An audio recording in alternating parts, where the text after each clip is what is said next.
Steady Eddie. Edward is one of the oldest engines on the island of Sodu. Edward may not always be the fastest engine, but he is certainly the steadiest. And for Sir Topham Hatt, a steady engine is a really useful engine. One morning, Edward puffed into the docks. Good morning. Then Sir Topham Hatt arrived. The brand new brass water wheel has just arrived from the mainland. It is magnificent. It will be displayed by the waterworks at Great Waterton. Emily, Gordon, and Edward were very excited. They couldn't wait to see the magnificent water wheel. Edward, you will deliver the water wheel to Great Waterton. Edward beamed from buffer to boiler. Gordon and Emily were surprised.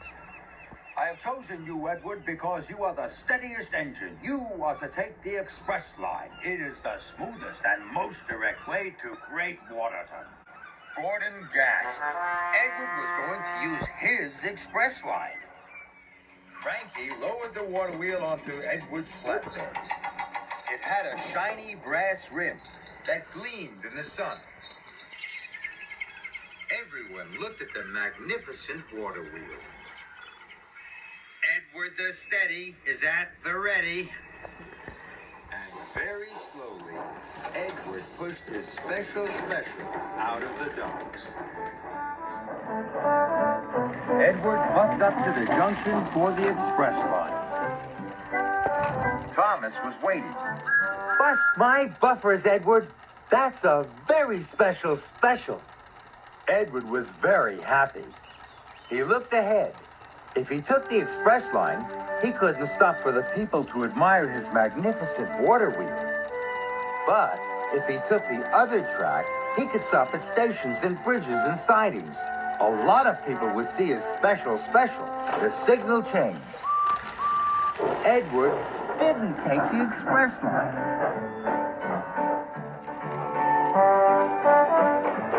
Edward was having a wonderful time. He went past stations,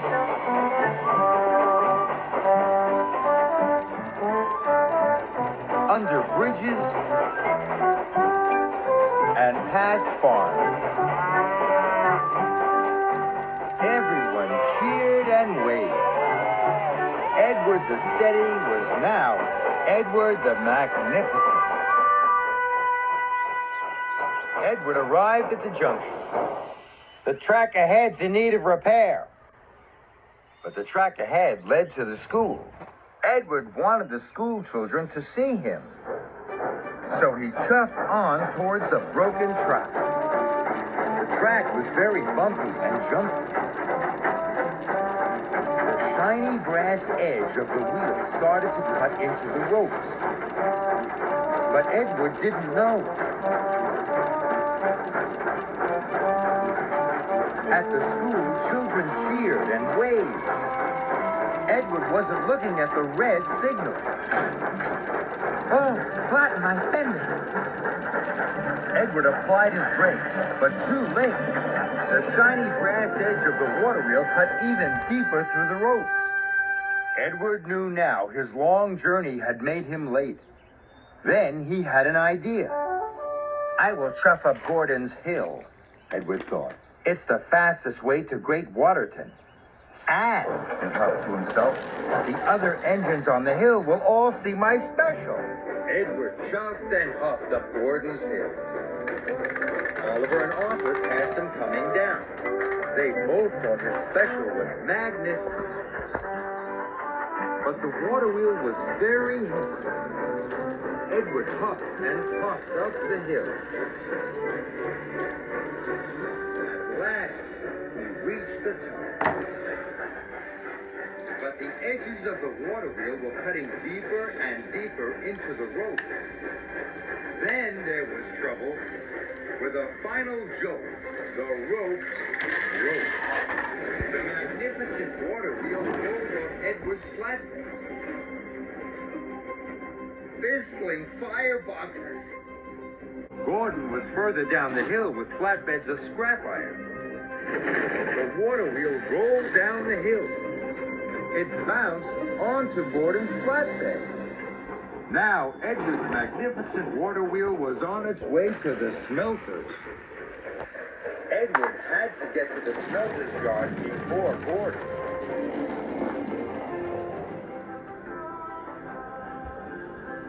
Edward puffed and Edward panted along every shortcut he knew. No one saw Edward pass, and no one stopped to wait. That no longer mattered to Edward. He had to save his magnificent water wheel from the smelters.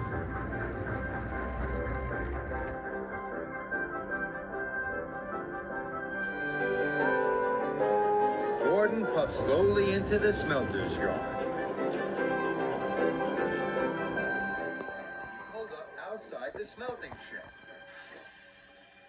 Then, suddenly, there was Edward.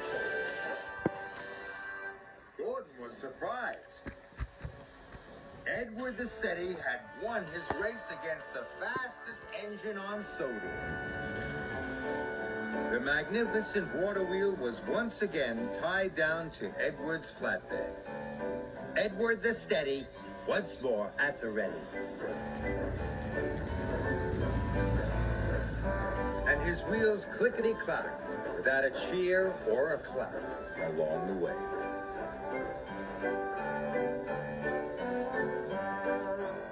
The water wheel was put into place. It looks grand. It looks magnificent. And Edward didn't need anyone to tell him that this had been a very special.